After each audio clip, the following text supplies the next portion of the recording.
আজকে সকালে আমি হোয়াটসঅ্যাপে দেখলাম যে একটা চিঠি আসছে কেএলওর নাম করে, ওরা ওদের লেটার হেডে ওদের সব পদাধিকারী তারা চিঠি পাঠিয়েছে আমার কাছে যে ওদের যুদ্ধের জন্য, ওদের স্বাধীনতা সংগ্রামের জন্য ওরা আমার কাছে 5 কোটি টাকা চায় এবং 10 দিনের মধ্যে সেই টাকাটা আমাকে দিতে হবে। আপনি কি কোনো থানায় কোনো লিখিত অভিযোগ? আমি এসপি কে পাঠিয়েছি চিঠির কপিটা, এসপি কুচবিহারকে। পাশাপাশি আমি একটা এফআইআর লজ করব দিনাটা থানায়, সেটা আমি এখনই পাঠাবো, যে এটা পুলিশ তদন্ত করে দেখুক কি ব্যাপার। কারণ এটা আগেও হয়েছে যে অনেক ব্যবসায়ীকে চিঠি দিয়ে টাকা পয়সা চাওয়া হয়েছে এবং এসটিএফ আলিপুরদুয়ার এবং অসম থেকেও এর আগে 2-1 জনকে অ্যারেস্টও করেছে এই ধরনের ঘটনার ফলে। নির্বাচন তো চলছে এবং এই যে কেএলওর যে চিফ জীবন সিংহ কিছুদিন আগে নির্বাচনের সমর্থন কথা বিজেপিকে জানিয়েছিল, এর পিছনে কি অন্য কোনো অভিসন্ধির গল্প পাচ্ছেন? যেমন কিছুদিন আগে গত সপ্তাহে বিজেপির থেকে বলা হয়েছিল সোমবারে বোমা ফাটবে। বোমাটা আমরা কি দেখলাম? অভিষেক ব্যানার্জির বাড়ির সামনে তাকে মারার ছক করছে, তারপরে দ্বিতীয় চিঠি আপনার কাছে।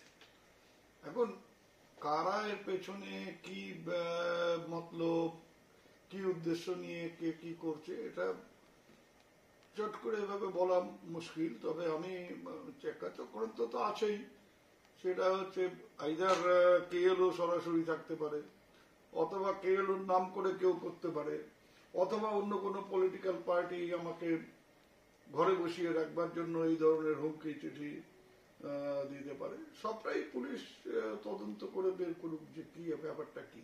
অপোজিশন তো নির্বাচনে আপনাকে ঘরে বসে রাখার যথেষ্ট চেষ্টা করছেন, আবার নতুন করে এটাকে চেষ্টা হতে পারে। ঘরে বসিয়ে রাখবার চেষ্টা করলেই আমি ঘরে বসে থাকবো বা থেকেছি এমন তো না, বরঞ্চ যারা ঘরে বসিয়ে রাখবার চেষ্টা করেছিল তারাই দেখলাম ভোটের দিন ঘরে বসে থাকলো, আমি ঘুরে বেড়ালাম। তা এখানেও যদি কেউ মনে করে যে এই ধরনের চিঠি দিয়ে আমাকে ঘরে বসিয়ে রাখবে, আমি যাতে কোথাও যেতে না পারি বা অন্য কোথাও নির্বাচনী প্রচারে বেরোতে না পারি, সেই ধরনের হুমকি দেওয়া হবে, দিলেই যে তাদের উদ্দেশ্য সফল হবে তার কোনো সম্ভাবনাই নেই। তবে পুলিশের দেখা উচিত তদন্ত করে পুরোটাই যে কি ব্যাপারে, কারা এর পেছনে আছে। মন্ত্রী উদয়ন গুহ কি মনে করেন যে কেএলও মুভমেন্ট আবার কি হচ্ছে তাদের এখন কেউ কেউ আছে যারা নিজেদের প্রাসঙ্গিকতা, নিজেদের অস্তিত্ব বজায় রাখবার জন্য মাঝে মধ্যে মিডিয়ার সামনে গামছা দিয়ে মুখ ঢেকে হুঙ্কার ছাড়ে।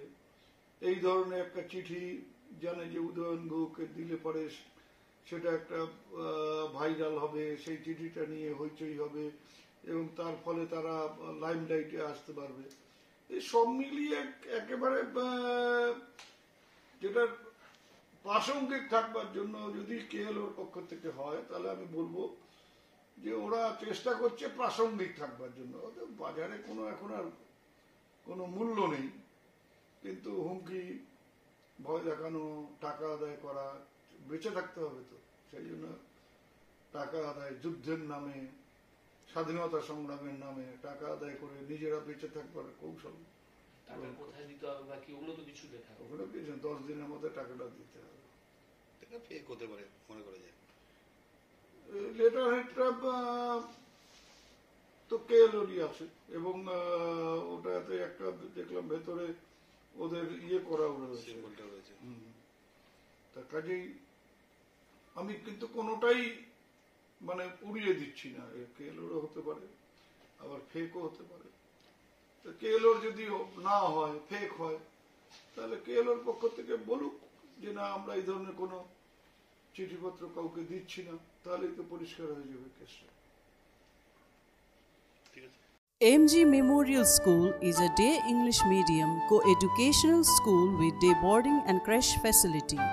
It has a beautiful building, classrooms with natural lights, spacious playground with sandpit, splash pool and dormitories, homely tasty food for day boarders and creche. The school offers all subjects in English. Vernacular is must according to their mother tongue Hindi or Bengali. Our motto, where learning begins, aims planting the seed of knowledge. We believe for good leaders of tomorrow, we need good schooling today. Near Jilla Parishad, Kuch Bihar.